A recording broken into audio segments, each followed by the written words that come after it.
2015, an elite DFS Army Commando unit formed to bring high-level DFS strategy to the masses. Today, hated by DFS sharks and lineup sellers alike, they continue their quest to turn dope into DFS pros.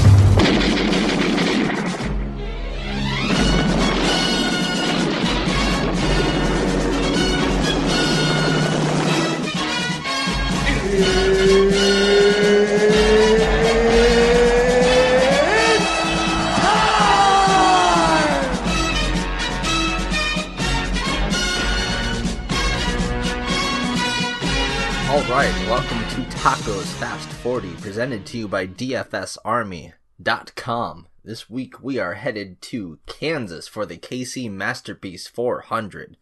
But first, let me talk about last week. Last week was just fantastic, as there were many things that just fell in our favor, and we were able to capitalize on it and win some big money. We had the solo $10 piston winner, Max Williams, over there on DraftKings, taking home $75,000 to himself. And he was a much smarter man than me, winning all by himself, because I took home the $5 FanDuel Intimidator contest, the one that had tons of overlay last week, but I shared with a few people, only got to take home $5,500. And even that I had to share with a fellow Army member, and it was a very good day. The top 50 was just littered in that contest, just DFS Army helmets, because we were crushing it over there on FanDuel. A bit of a story about what happened there last week, but first let me tell you that you can get a 10% lifetime discount by using promo code TACO if you sign up at DFSArmy.com. We have got content out now for tomorrow's race, the Research Station and the Domination Station lineup optimizer. The projections are up for DraftKings and for FanDuel. I'll be trying to go over FanDuel a little bit more in depth this week, since it's a relatively new product, only a few weeks in, but we've had some initial success with it, done very well. A lot of people over there are still playing it wrong, so I'll try to make sure you guys know how the FanDuel is going to work out this week. And yeah, our MLB content's looking really good. Golf content's been awesome. And you can come check us out, DFSArmy.com, promo code TACO for a lifetime 10% off. So looking back at last week, interesting story with FanDuel. NASCAR decides to move their starting time up a few minutes, and DraftKings complies, moves their starting time up 10 minutes. FanDuel, kind of asleep at the wheel here, they leave it locked at 2 p.m. And while the race didn't get to start and allow us to take advantage of it that way, we were able to see DraftKings ownership, and we were on it over here at the Army. We had ownership up from DraftKings within 30 to 40 seconds after lock, and we were able to use that information and parlay it directly into FanDuel. With FanDuel, we know that since everybody's scores are very, very close, ownership is extremely important. And while Harvick ended up being the chalk, the must-needed chalk, outside of him, really, you wanted to take a contrarian route, and our top projected play for FanDuel was already Brad Keselowski, but once we saw him at 11% over on DraftKings, just severely underowned, huge, awesome leverage play for us, and he was able to get out there early and lead 100 laps at pretty low ownership. I think he came in at about 16% owned on FanDuel, and the FanDuel scoring system is much, much more appropriately set up for a guy starting in the front to do extremely well. We see pretty much an inverse correlation with DraftKings as far as that's concerned. The guys starting out front just score well on FanDuel in general, on most tracks. Hell, almost every single track. If Talladega has more fantasy points scored in the front 15 starting positions, then every single track is going to be like that for sure. And that's how it is over there on FanDuel. But we were able to see those ownerships early. Thank you very much, DraftKings. And the overlay was just massive last week. They have scaled back on their contests quite a bit, but they only had about 18,000 out of 25,000 seats filled for their $5 Intimidator contest. And once we realized that that overlay was going to be real, we just started hammering that contest, because you were going to get more money. There's more money being paid out in the prize pool than there was even in the entry fees. So it was a big winner for everybody. You got to pass like 4,000 or 5,000 people with empty lineups that weren't even in the contest just from the get-go. Really fun week last week. Like I said, the contests on FanDuel are not nearly as big anymore, and some of them are almost filling up already, so you've got to get in there kind of early. The race will be tomorrow night at 8 p.m., so it's a very late night race, but I know that we had both the practices got consolidated into one mega practice today, but the temperatures at the track should be very similar to what we see during the race. I know towards the end of the race things will definitely cool down a bit, but I was looking and they practice at 80 degree weather, and tomorrow night from 8 to 10 it'll be around 80 degrees there as well, as it is pretty hot in Kansas. Looking at some Kansas stats right here, the last few years we've had some interesting things go down. Half of the time this is a chase race, and this is a pretty important chase race when we're getting down to the nitty gritty of things. But the spring race, or this race right here, is usually a lot calmer. There's a little bit less in stake. People play it a little bit safer here on general, but still anything can happen. As far as DNFs go on this track, drivers finish 92.6% of their laps, and that's a bit under average. It ranks 5th in percentage of race ran under caution, 17.2%, and only ranks 16th in average green flag run, 23 laps. So we do find some cautions here, a bit more than you would see at your other 1.5 mile ovals. And this track, when you're looking at fantasy points and how they're spread out, there's one trend that we see in particular, and that is the pole sitter is the way to go. They average exactly 100 lead laps and 42.1 fast laps off of the pole. That ranks number 1 in all of NASCAR. First starting position is absolutely where you would like to be, and we have no better than Kevin Harvick this week sitting on the pole, and there is such a case to be made for him. If you look at the DraftKings positional scoring summary and just look at how pole sitters have fared, they've finished every single lap in the last 10 races. Average running position of 5.9, average finish of 5.8. If you're looking at any other position, the average finishes, none of them are better than 10th. The pole sitter averages a 5.8 finish. Like I said earlier, 100 lead laps, 42 fast laps. They hit 70 fantasy points 70% of the time, 100 fantasy points 40% of the time, an average driver rating of 126, and of course the 0% DNF rate, as no pole sitter has missed a single lap or has not finished on the lead lap here. When breaking it down a little further, we see that drivers starting 1st through 5th, they've been in the top 6 fantasy points on DraftKings with the optimal lineup 20 times, as where a lot of the other starting positions like 6 through 10, 11 through 15th, they have 7 and 8. Really the second most that we see is the 16th through 20th starting position, which looks just sort of comparable to the positions around it when it comes to average fantasy points, but we do see a larger percentage of them in the optimal lineups here, as we've had 10 drivers in the optimal lineups from the 16th through 20th starting position, and guys starting in the back, 30th or worse, only twice have we seen them in the optimal lineup. Once last year when Ryan Blaney started dead last in this race. Other than that, the scrubs here do absolutely horribly, averaging under 20 fantasy points, anyone starting 31st or worse. As for all the other starting slots, they average at least 23 fantasy points, most of them over 25, looking at 30 fantasy points. And of course, 1st through 5th, 42 fantasy points, mainly because the pole sitter averaging 80 fantasy points. It's still just so disgusting to look at. Here in Darlington, just the pole sitters are just what you want. Looking at guys starting on the outside row, they average 28 fantasy points. They have a much rougher go at it. None of them have ever hit 70 fantasy points starting on the outside line. So just something to look at there. And if we go over to FanDuel scoring, still a lot of the same. The pole sitter averages 73 fantasy points. And 2nd, 3rd, 4th, 5th, all average anywhere between 50 and 58 fantasy points. Not a huge spread there, but breaking it down a little further, 1st through 5th starting position average 58 fantasy points, 6th through 10th averaging 53.7. 11th through 15th, 51.3. It's just a sliding scale down. The higher up you start, the more fantasy points you score on average.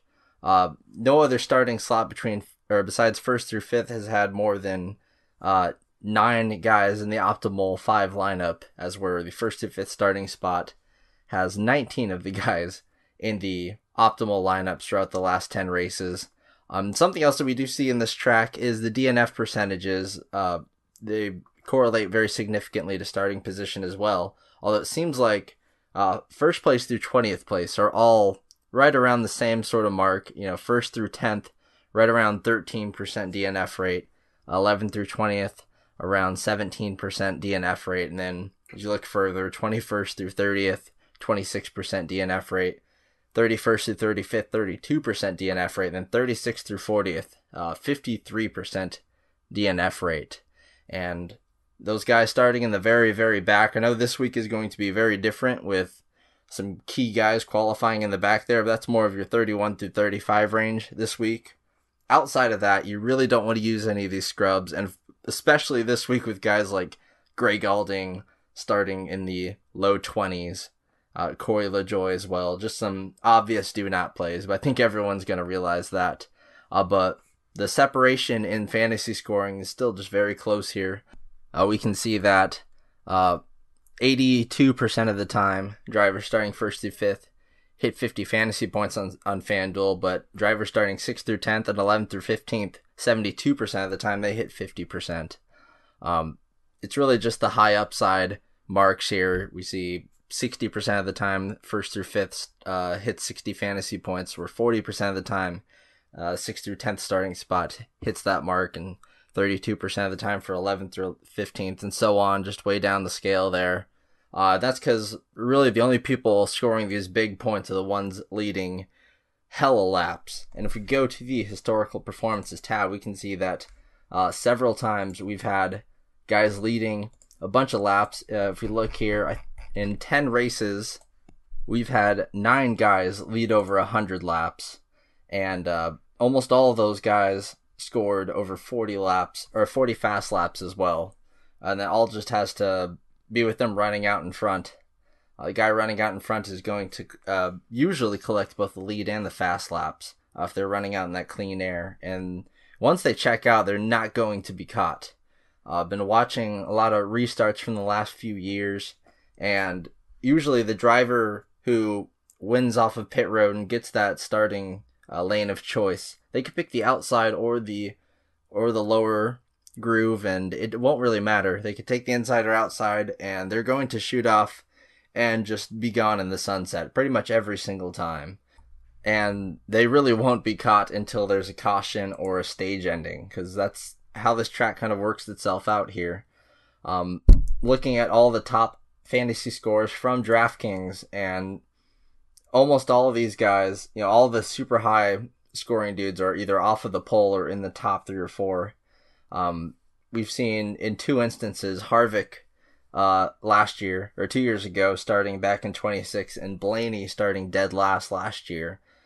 These guys put up a bunch of fantasy points, and I guess Casey Kane back in 2013 starting 27th. But for the most part, it looks like the top 10 starting positions are where the high end fantasy points, as where if you look to the guys starting just down lower, they can score a lot, but they don't have the ceiling that they would at a track like a plate race, of course. This is going to be a matter of picking a guy that will stay on the lead lap, who won't get lapped after a while, or go down a lap or 2, and not as bad as at some of these shorter tracks where guys get lapped very quickly, like last week at Dover.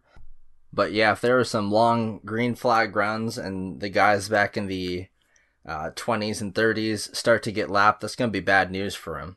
I looked last year at this race, they had a competition caution at lap 30, and I believe they're going to have the same tomorrow night. And once it hit lap 30 there, they had gotten all the way down to the 30th place car in Landon Castle and lapped him. He was the lucky dog. So it kind of gives you an idea of who's going to be lapped very quickly. And I can definitely say that outside of the guys who are really good drivers who qualified in the back, all those guys in the back, your LaJoys and Castles of the world, are just going to be a lap down sooner than later in this race.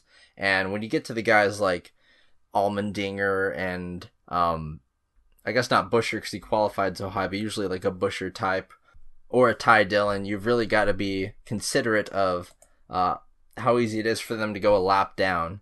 Now, that's not going to kill you on FanDuel, even though they do score total laps, but the difference between 267 and 266 laps isn't huge. It's really just about not crashing early. If you crash early, your FanDuel lineup is just toast. So, looking at this DNF percentage, overall about a 25% DNF percentage, but it's really heavily weighted towards the scrubs. Guys starting in the top 20, the good drivers will have a true 15% DNF rate about. So that could happen to any driver. If you have the balls to fade Harvick on FanDuel and something happens to him, then you are going to be a rich person. That's just how it's going to be this week. I guess the same could be said for Truex because they're going to kind of be double chalk over there. But that's the kind of thing that will win you a GPP this week, especially on FanDuel with the scores being so even, is finding the right chalk to fade or picking some of the contrarian GPP dominators to go after. And as I go through the field here, I kind of have it separated in between like different groupings of people because it's really easy to divide people up like that this week. Just real quick, wanted to go over some notes I had from last year at this race. So for the fall race, and I'm pretty sure it's going to be the same at this race here, stages will be set up 80 laps, and 107 laps with a 57 to 60 fuel lap window. So we won't see a ton of guys staying out super late. I guess I should tell you that the grip level here at this track is a 4 out of 5, which is really good. There's a lot of grip, and the drivers say that it's a very easy track to drive because you can drive at whichever groove you want. It's a multi-groove racetrack. You can kind of pick your lane you want to find speed at or move around and try to find some speed. But once you lose that grip, you're in a lot of trouble. You can get into an accident here just by getting out of the grip and getting a little loose. And as we go further into a night race, the cars will start out tighter and naturally loosen up as we go throughout the night. And that's kind of a good thing especially for certain drivers, but it can cause for some random crashes here. We're not going to see a complete green flag run like we have at some other tracks. There's going to be at least a few people spinning out or finding themselves in some sort of trouble. They just don't usually take out a ton of people with them. They did this last race here in the fall, but I'll go over that real quickly here. So the last fall race, the weather was overcast during the practices, a little bit like now or at this race here, but it wasn't a complete difference in temperature between practice and the race. But the practices still proved to be very telling, and that's something that I've got going on for this week is that I was able to catch the where everyone was at during practice. Since they did that one mega practice, I was able to capture the field where they were before everyone started switching into qualifying trim from their race trim and putting up laps that way. So if you look on the research station, the race trim section will show you who's the fastest before they switched over to the qualifying trim. This can be important this week, but even last year, if you consider the qualifying trim, I know they had 2 different practices, but the final practice was actually pretty good at telling who was going to be pretty fast at this track. But this track was, this last race was the chase race, and a couple of drivers had already won and weren't too worried about it.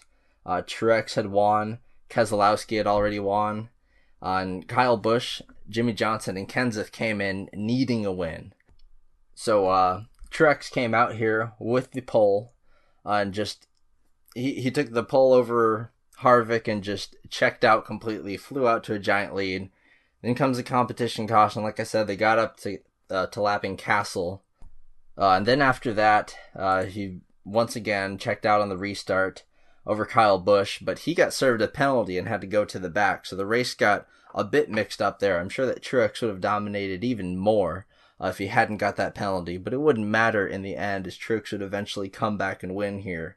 But the race did kind of take an unfortunate turn. You had Kyle Larson blow his engine in the middle of the race after doing fairly decently and not really dominating or leading laps anything. But it was yet another unfortunate finish for Larson, who's had some bad luck here. And then you had Keselowski got the lead after a caution, but unfortunately he spun his tires pretty hard on the restart. And that was one of the only times I'd seen anyone not instantly get the lead off the restart. It allowed for Blaney to kind of check out and grab some lead laps there for a minute. Literally like 1 minute though, because Kyle Busch started in 7th with fresh tires. And, these weren't just like a couple of laps of difference. There were pretty significant differences in their tires. Blaney and Keselowski were trying, and a few other guys were trying out a pit strategy where they didn't pit, something that we could see this week, but it didn't work out for them. In 2 laps, Kyle Busch had passed them all and took the lead. And that was before Larson's engine had blown. But even then, Kyle Busch ended up leading for a little while. Then there was some pit strategy stuff going on towards the end of stage 2. Some guys stayed out to get some stage points. Hamlin ended up winning that stage. But ultimately it didn't matter in the end. Harvick dominated the 3rd stage, even though they had to restart repeatedly. And then eventually just Eric Jones was in 3rd, and he just crashed like the entire field. Took out like anywhere from 7 to 10 guys. It was pretty nasty. And then ultimately in the end, Truex did make a pass on Kyle Busch for the lead right before Allmendinger crashed. Then after that restart, Truex just checked out very easily and went on for the win. Looking back at the spring race here, Blaney was on the pole, so quite the opposite of his fall race. And it was just like this week where a bunch of guys failed tech. You had Boyer failed tech like this week. Jimmy Johnson, Eric Jones, Casey Kane, David Reagan, Dale Jr., McDowell, Castle. So a lot of free plays down there, just like this week. And the practice was completely off because they were completely different conditions to that night race. So it was really hard to use that practice last year. And, Blaney took a lot of stage 1, but no one ended up leading for more than 43 laps at a time. We saw a lot of small cautions and a lot of lead changes. So it's definitely something that can happen here. It's just usually when you get a really good, really fast car out there, they can lead just for a good while. But remember that average green flag run of only 23. Not as much as we see at those other 1.5s for sure, where we can have a green flag run of like an entire stage. So I'll just give you a quick idea of what Kansas is like. It really is a similar 1.5 mile track to, say, Kentucky or Iowa. But they each have their own intricacies and things that make themselves unique. So I guess enough about the track. Let's dive right into these drivers. The analysis is going to be pretty easy this week, as the elite drivers are just super elite this week, and you want to use them like no matter what. Particularly 3 of them, perhaps the 3 most expensive on the board on both sites, and we will definitely go talk about them here. And those 3 that I'm going to talk about, might as well talk about them all at a time, because they all have their own merits here. Kevin Harvick, Kyle Busch, and Martin Truex Jr. How good are they compared to the field? Well, they are the only ones in triple digits when it comes to driver rating at 1.5 mile tracks, and Kevin Harvick and Truex Jr. stick out significantly in that stat. Kyle Busch coming in at 107 driver rating at 1.5s, which is a very respectable number. He does very well here. 6 straight top 10 finishes for him. But Kevin Harvick, 123. Martin Truex Jr., 122.8. They are both pretty similar in their skill set. Harvick with the average running position of 5.7, Truex 6.5. We know from last year that Truex just smashed through these 1.5 mile tracks. And we know that this year, Kevin Harvick is just a machine. Definitely the best car in NASCAR. But Kyle Busch has definitely not been a slouch lately, finishing top 3 in pretty much every single race. Always right there, always leading some laps. And he had really good long run speeds in practice as well.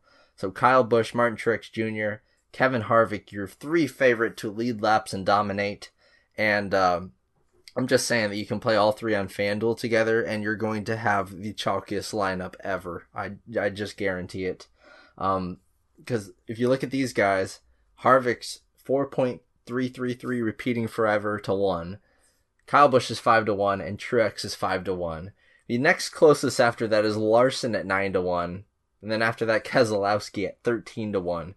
The odds are very clear that there are 3 favorites to this race, and they are starting 1st, 3rd, and 7th. They all get to be on the inside line or hell the outside line, whichever Harvick chooses, which is a good thing for all of them. I would expect Kyle Busch to initially pass Blaney, even though Blaney has been fantastic here. This is probably his best track. Almost wanted to include Blaney in this like big 4, but really got to call him the big 3 here because they're just so insanely good overall at the 1.5 mile tracks. But Harvick, Kyle Busch, Martin Truex Jr., you really can't go wrong with any of them, but you obviously have to look to Kevin Harvick first and foremost. Since this car's generation, he's won this thing 3 times with 3 runner-up finishes. Last year at this race, he finished 3rd, and the fall race, he finished 8th, which is one of his worst performances here. I know, it's killer.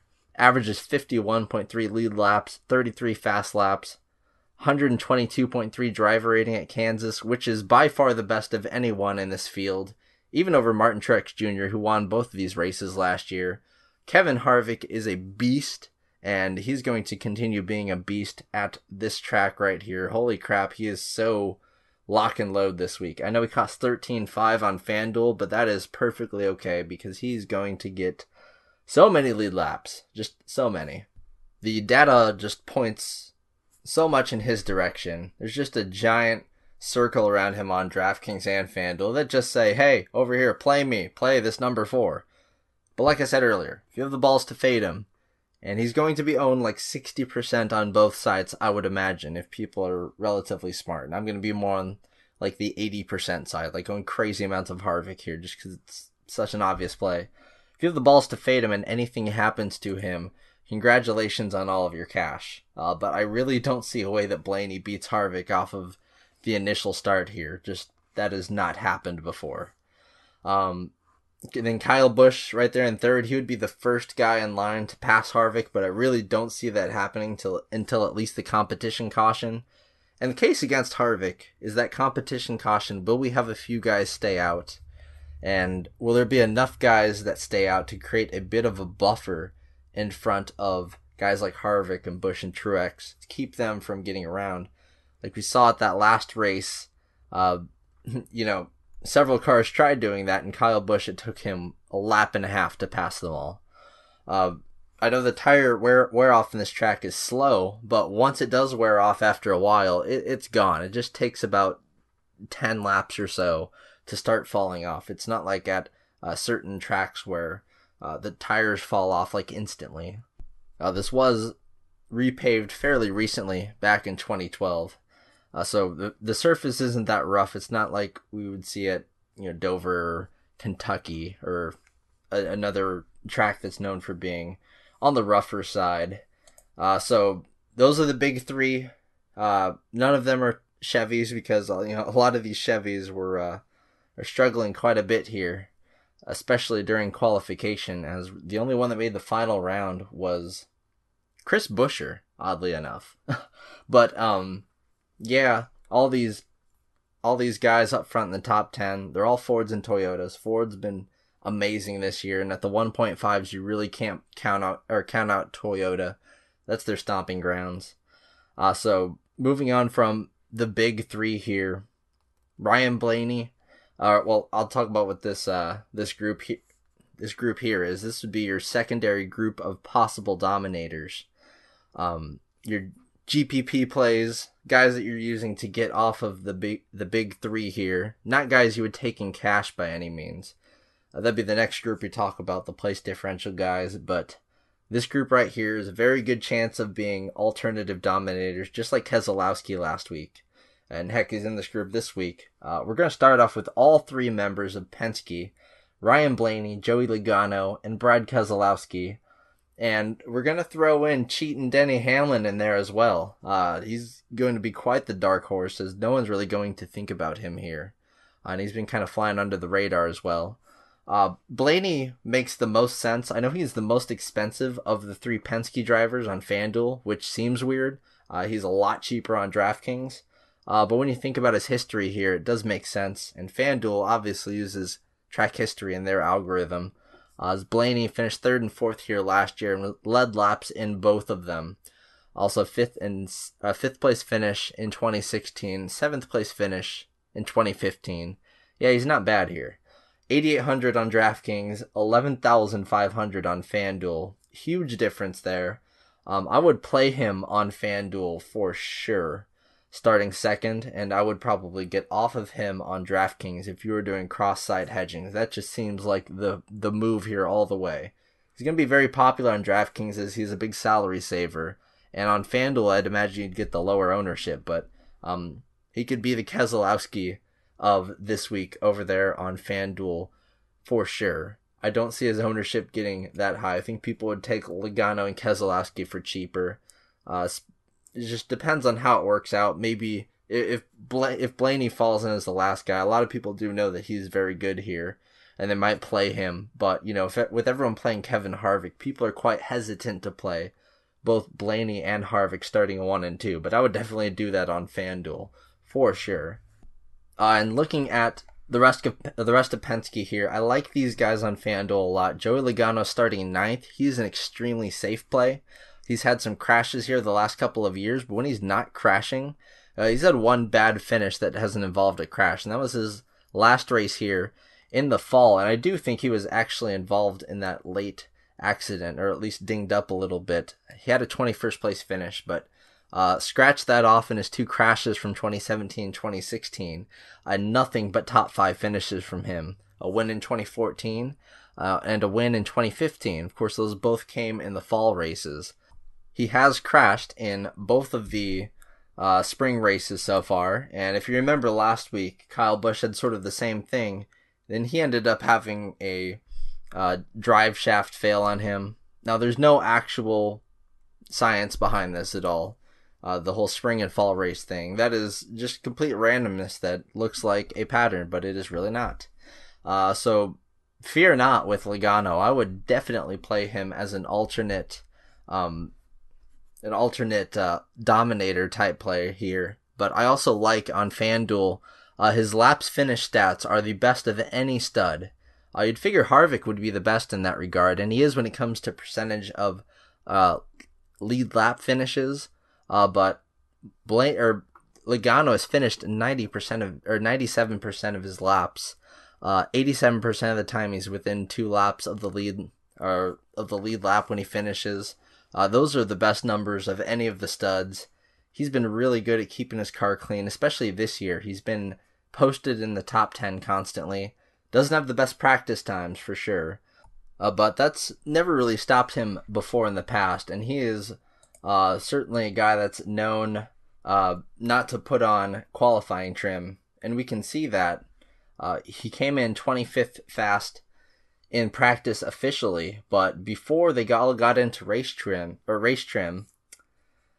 was 6th on the board. So just a little sneaky little thought there with Logano. I kind of really like him a lot this week. And then Keselowski, who was 9th fastest in practice and ultimately ended up 11th.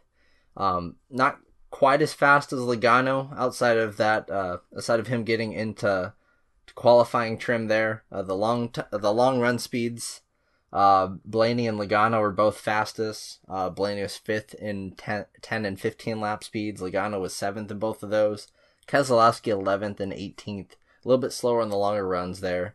But starting 5th, he could definitely get his nose up front and be an alternative dominator like last week. I don't think it's going to happen personally. His history here isn't quite as good as Logano's by any means, or even Blaney for that matter. He is the runner-up in this race last year. Other than that, he has a hard time cracking the top 10 for whatever reason, with the same number of crashes as Logano, even less. So not huge on him for the track history, and Keselowski, he said himself earlier in the season that his 1.5 mile package just isn't there right now compared to his short track package, which he is very confident in. And that's starting to become a little while ago. I'm sure that he has worked on it. I'm just not as huge on him as I was last week, for sure. And then Denny Hamlin, 9,500 on FanDuel, 11.3 on FanDuel, starting 6th. He's going to be, under the radar play for sure. Has done horribly, just absolutely horribly on these spring races. 23rd, 37th, 41st, 18th, 23rd. But that could definitely get shaken to the wayside. I mean, I do like fading Hamlin. He's got 23-1 odds right now, which are horrible. Logano's right there as well. Just really off-putting that the odds makers would put these guys so high on this list. But I guess it's because they're sure that one of the Kyles or Martin or Kevin Harvick here is going to win this race. But really surprising numbers to see Logano and Hamlin. I've never seen them that high before in the odds books. But Hamlin could certainly lead some laps. I'm worried that his average fast laps at Kansas, 1.3. Average lead laps at Kansas, 0.7. He just hasn't done it before. This isn't really a track where he shines through. And even on 1.5 mile tracks, nowhere as good as Kyle Busch is, where he's better on the shorter track, sort of like Kyle Busch is, just not to the same extent. And then one more alternative dominator, but this will really start the place differential section here. Kyle Larson was just crazy fast in practice. He was 3rd overall in race trim and then ended up 2nd overall in qualifying trim. Didn't end up qualifying high at all, though. He qualified 22nd, so that's quite unfortunate for him. And the only reason was because he took a spin, had himself a little accident during the second round of qualifying. So he had already made it in the top 24. And they even let him go back out there to get his run in again and ended up qualifying 22nd. I don't believe he'll have to go to a backup car, but I will let you guys know if that is the case tomorrow. There were just some minor dents and dings that they should be able to buff out pretty easily for tomorrow. So he gets a nice starting position of 22nd. But he was fastest in the 10-lap speeds, second only to Kyle Busch in the 15-lap speeds. Just super fast overall, has a really fast car. He has not had success here in the past. He was 6th in the spring race last year, crashed in the chase race, and the 3 races before that spring race were also all sub-30 finishes, just not very good for him. But he does have the runner-up finish here in 2014. Now, in theory, this could definitely be a track where we see Kyle Larson doing very well. He's fast in practice, and it is a multi-groove racetrack, so he can feel free to ride the outside lane to his liking, or just move all around the racetrack, which is what he is so good at doing. I just worry about Chevy's overall speed here. Maybe it was just qualifying, but man, were Chevy's really, really bad during qualifying. A lot of these guys are in this little place differential section because they qualified so poorly. You've got Chase Elliott starting back in 17th. He's had some success here. Last year in this race, he survived that crash and finished 4th. Starting 17th is enough to intrigue me a little bit on him. He's another one of those guys that hit 23-1 overall in the odds. Not great numbers for him, and he's just been really, really quiet lately. He's had some sneaky top 10s, but he's led all of 8 laps this year, and some of those laps are at the Daytona 500, I do believe. So it's just been really bad for Elliott and all of Hendrick so far this year. Really, the young guys, Bowman and Byron, have almost outperformed him. And the same goes for Jimmy Johnson here. He starts back in 23rd, which is really nice for him. Makes him a nice little place differential play, but $9,300, you're going to have to seriously consider fading someone like Boyer that I'm about to talk about here, and I don't know if you want to do that by any means, really. But you will have to carve out some room for Jimmy Johnson starting 23rd. Just, you don't have to make a crazy huge play on him. He just hasn't been all that great this season. He's definitely someone that you could see getting into trouble, but could also just hang on for a top 5 and be perfectly fine. Be a nice pivot off of Boyer if he were to crash or something. And let's talk about Boyer real quick. He has the potential to be the highest owned driver on both sites. Outside of perhaps Harvick. Yeah, Harvick will definitely be the highest owned, but Boyer's going to be right up there. He's been phenomenal this season, and he didn't get to make a qualifying run yet again. I got to start all the way back in 33rd. So that's going to be just excellent for him. He's going to fly back up the field. This is his home track in Iowa, and he has a fast car. He just couldn't get through Tech to even get a qualifying lap out there. Got a real fast car, 4th in 10 lap speeds, 15 lap speeds, 5th overall in practice. Just really nice car. All of Stuart Haas is looking amazing. I would play every single Stuart Haas car this week, especially on FanDuel, since some of them qualified higher up. I'm about to talk about them here shortly too, but Boyer ranks out as our top projected play overall. Just makes way too much sense starting back in 33rd. You just have to manage how much of him you have as the chalk. I'd play less of him on FanDuel, obviously. DraftKings, he's just too obvious of he's like a free space in cash, and just a really high upside GPP play as well. I would have been on Boyer if he would have qualified like 7th. So 33rd, that's just too easy. So back to the Stuart Haas racing guys. We've got a couple in this next section here, which are guys that unfortunately qualified too high. That are all in the mid-range, about $8,000 or so. We'll start off with Eric Almirola, who's got a hot rod. Let's just get that out of the way real quick. Before guys got into qualifying trim, he was 1st overall on the board, put up some lightning, super fast speeds, and he even came in 3rd behind Larson and Kyle Busch in the 10 and 15 lap averages. Dude, he said it was fast coming off of the truck. Didn't make many changes to it. He's just sitting on a really fast car right now. And he's had that setup this year a couple of times. And the thing is, he hasn't led a lap this year, and he doesn't really even have many fast laps this year. In a couple of races, he's collected a few fast laps, but not like an amount that would be all that great. He's definitely a FanDuel play. This is the first guy I'll consider almost fully a FanDuel play. He's starting 4th. He wasn't even that highly owned last week when he was starting dead last, so I can't imagine he's going to be much higher owned this week, starting in 4th. You've got to imagine a lot of the guys playing FanDuel still or come in from DraftKings, and they know that there's place differential involved, so they think, oh, I can't play Almirola starting in 4th. But I would say if you're playing both sites equally, just play all of your Almirola exposure over on FanDuel, because he can go backwards, and place differential does matter a lot more on DraftKings. But remember, the top 5 starting positions, that's the best place to be on FanDuel. So you want to get your Eric Almirola over there on that site. And then Kurt Busch, more of the same there. He's another guy that's super consistent with finishing in the lead lap and finishing most of his laps. 97% of his laps finished. That's right on board with Joey Logano. And just like Joey Logano, he's got a sneaky good history here. 2nd in this race last year. A 3rd place finish in 2016, a couple of runner-up finishes back in 2013, some top 10s along the way, a few crashes along the way.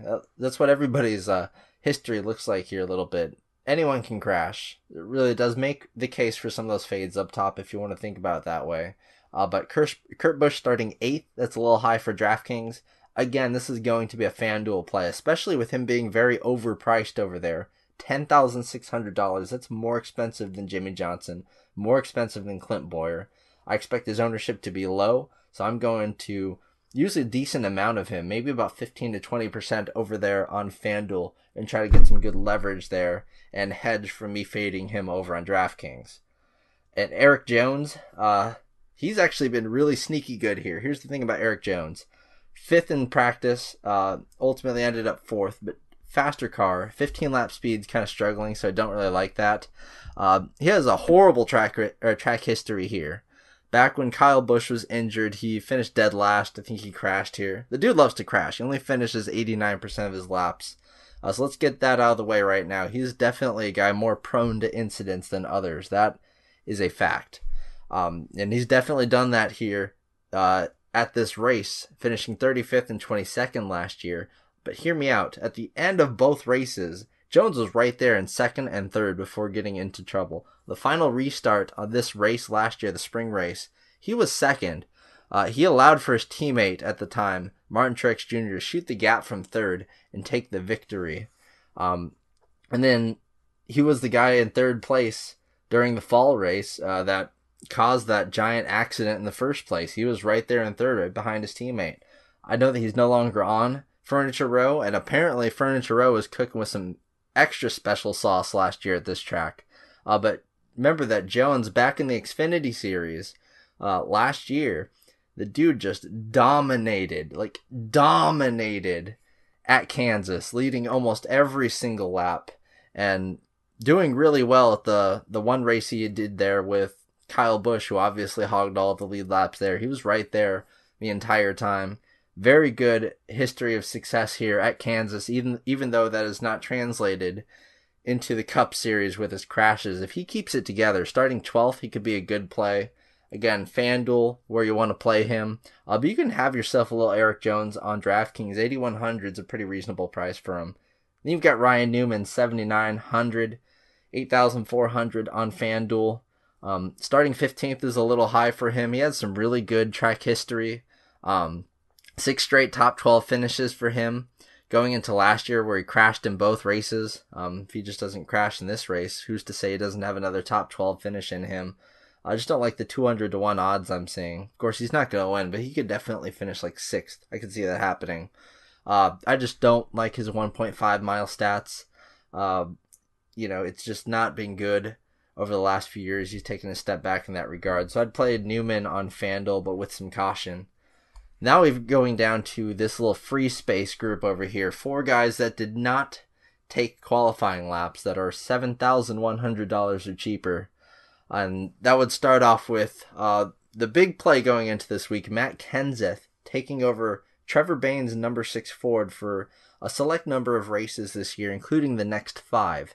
Now, Kenseth was really struggling in practice. He's got lowered expectations going into this whole thing. He hasn't raced in half a year, and he definitely doesn't have the JGR equipment that all of his stats on the research station will show. His average 45 lead laps at this track.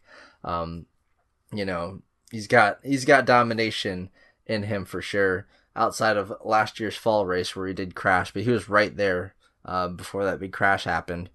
The guy outside of that crash, all top 15 finishes here. Of course, that was all with JGR.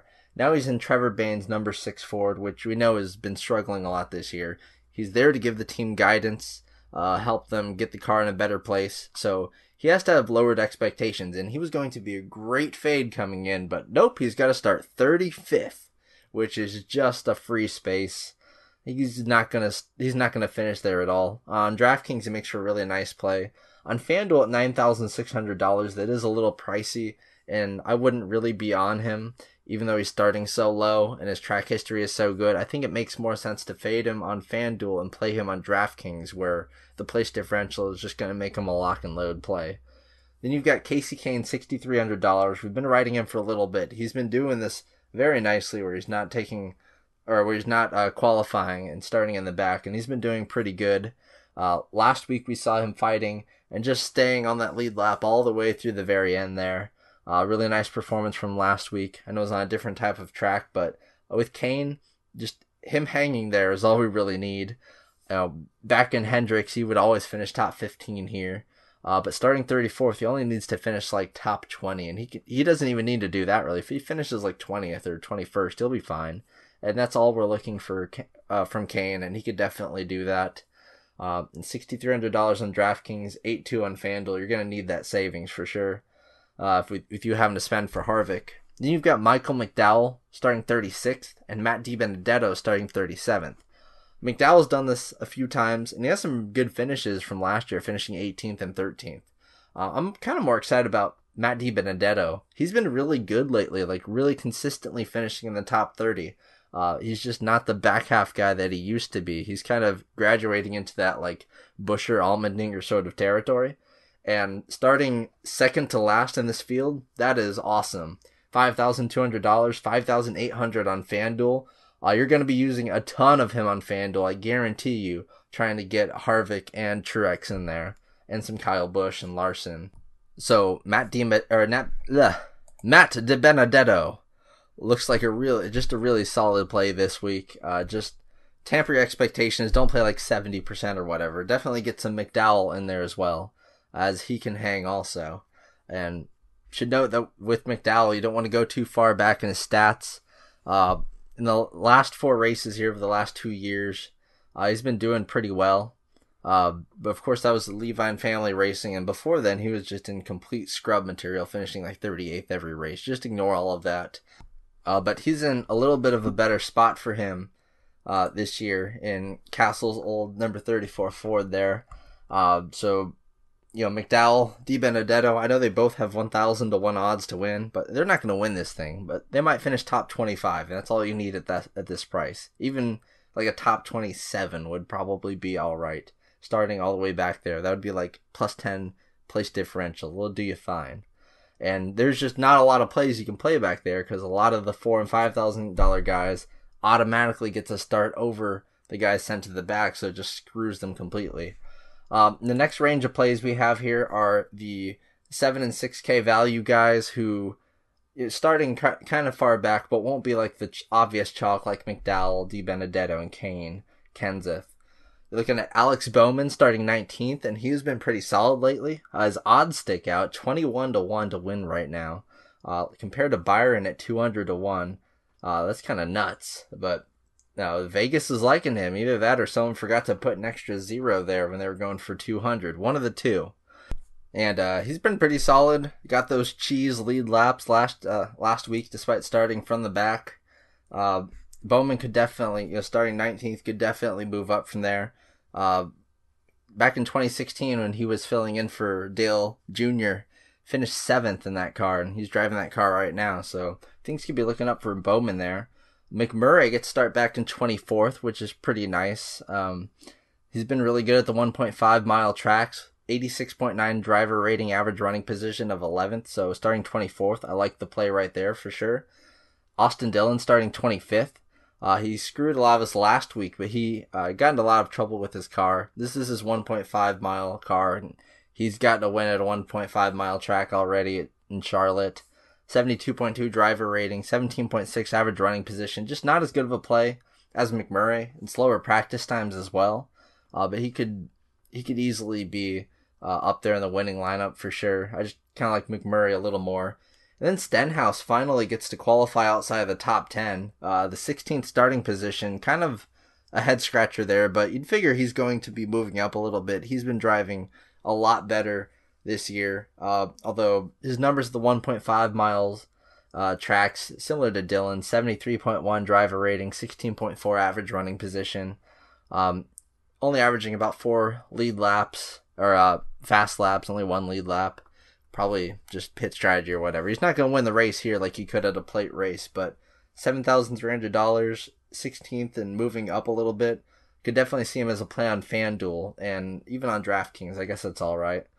You've got Suarez, who's been really good lately. Just an awesome finish last year. Debuted 7th at this track and then got caught in a wreck in the fall race. So this could very well be a really good track for him. He did well in the Xfinity Series in one of the races. I think it was the race that Kyle Busch was in, leading all those laps. He finished like 2nd or 3rd in that race. 6th in practice ultimately, but back in race trim, he was 14th in speed overall. He's just still a little too cheap at $6,800. 9.5 on FanDuel is a much heftier price for him. He was in the optimal lineup last week. DraftKings still doesn't exactly believe that he belongs in the 7K range, and you should probably abuse that a little bit. Play more on DraftKings than FanDuel, although I'd imagine he'd be pretty low owned on FanDuel, so I guess I'd play him there too. And AJ Allmendinger starting 18th, he's a bit more of a fade there. I know he has a couple of top 10 finishes from 2016, but starting 18th, there's just so many better ways to go here. And then Ty Dillon starting 26th. He also has some pretty darn good finishes here, 16th and 14th last year.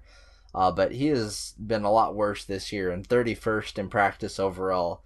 It's not great. Then you've got the list of do not plays. I'm going to go through them shortly here. Just don't play them. You can play them on FanDuel maybe, but at least DraftKings do not plays. Paul Menard starting 11th. He's super cheap over on FanDuel, so definitely play him over there. Then William Byron, $6,600 on DraftKings. It's very cheap for him, but starting 13th.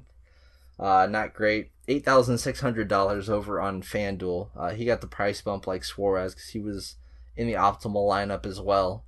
last week, was able to stay on the lead lap and do pretty well. He had a really nice practice, was 10th overall in speed before they went to race trim, in which he ended up ultimately 14th, which was nice to see. And he ended up being one of the better Chevys in practice overall. But his first time here at this track, wasn't exactly too dominant in the Xfinity series, but I could see playing him on FanDuel. I don't really see the play coming through on DraftKings, although he did start 11th previously in the season and ended up in the winning lineup on DraftKings. So who knows? Don't X him out completely. Chris Buescher starting 10th. He was awesome in practice. Ultimately ended up 8th before they went into qualifying trim. He was only 21st overall in the speed there. But he was able to make some adjustments to his car that he liked. And last year in this fall race, he was one of those survivors. Ended up finishing 6th. And then 18th in the spring race. Hasn't finished worse than 25th in 4 races here. He's just starting way too high in 10th. Maybe on FanDuel, but man, definitely not on DraftKings. Don't touch him there. And you've got David Reagan, who qualified too high. He also had some good finishes last year. 17th in both races, but starting 20th, too high for DraftKings. I guess FanDuel maybe just play him a little, but I still am not huge on Reagan this week. He's just not great at the 1.5 mile tracks compared to everywhere else. And then Corey LaJoie will start off just this huge range of ugliness. These are the guys that qualified and should be dead last, but there are those guys that didn't qualify at all and they get to jump over them. Like LaJoie starting 27th, the worst play you could possibly make. Having projected for -7 right now. Ross Chastain starting 28th, Sorensen 30th, Castle in 31st, and Gray Galding in 29th. Just no thank you to any of these guys. If gun to my head, I might take Castle starting 31st. He's finished there or better in the last 4 races here, but he's in Jeffrey Earnhardt's 0. Or 00 Chevy. Just no. And then if you feel really dicey, if you like to blend up nails in the blender and eat them for breakfast, if you're that kind of dude, you should take a shot at Timmy Hill. $4,600 in DraftKings. Not even available on FanDuel. He's no money because they don't even have him in the player pool. Starting dead last. 38th overall. Shoot, if we've seen it before, he finished 28th here in the spring race last year. All he needs to do is just survive past the guys who just blow their engines or whatever. That's all that needs to happen. Like Paul Menard last year in this race, or Joey Logano last year in this race, Almirola, Newman. These guys just took an early exit, allowing Timmy Hill to just gain free spaces. If we have any sort of crash like Jones caused last year, the huge pileup, who knows? But he's the only one of these super scrubs, the only one that you should touch, just for the pure sake that he's starting in last place. But he is definitely the worst car in the field, don't get it wrong. Galding might be a close second, but he's the worst. So that'll do it for Taco's Not So Fast 40. Kept it under an hour, so that's good. Hopefully you guys got a really good breakdown. Hopefully I have half the success that we had last week. Last week was just awesome. We need to have another week like that. We need to clutter the GPP leaderboards with helmets once again, and you can come get yours at dfsarmy.com. Use promo code TACO on sign up to support the pod. You love this pod. It's very informative. It's nice. If you're listening on YouTube, haven't come check this out, you gotta check out the research station just to see what all is going on. It's just excellent content. You can, if you really want a good breakdown on how your drivers fared here year to year, I just recommend going to this historical performances tab and either filtering by their name or just sorting by name and looking through the guys. You can get a really good view of how they've done recently, what their best finishes have looked like, and of course the positional scoring summary is just absolutely key week to week. And you can see stats like the laps finish stats for FanDuel, which are just essential when trying to figure out who's going to finish the most laps. So that'll do it for us here. The Tacos Fast 40, dfsarmy.com.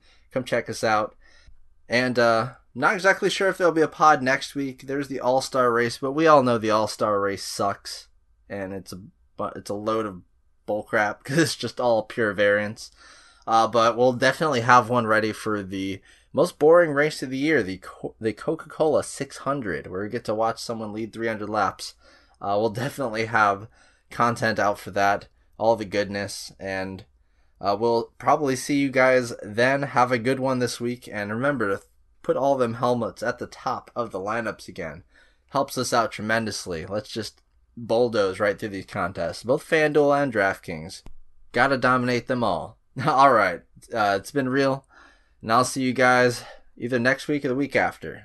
Later. Thank you for listening to the DFS Army podcast. Join the DFS Army today and gain access to our private Slack chat, where you can chat with real DFS pros and coaches, as well as other DFS Army members with winning track records. Also included in your membership is access to our premium articles, DFS Army weighted projections for every sport we offer, from NFL to MMA, weekly player picks and cheat sheets, the strategy vault of timeless concepts, and the DFS Army Domination Station, a truly state-of-the-art lineup optimizer, offering your personal projections or ours. The DFS Army membership is the best value across the industry. Join today and get 2 free ebooks, as well as the secrets to unlocking a new level to your game.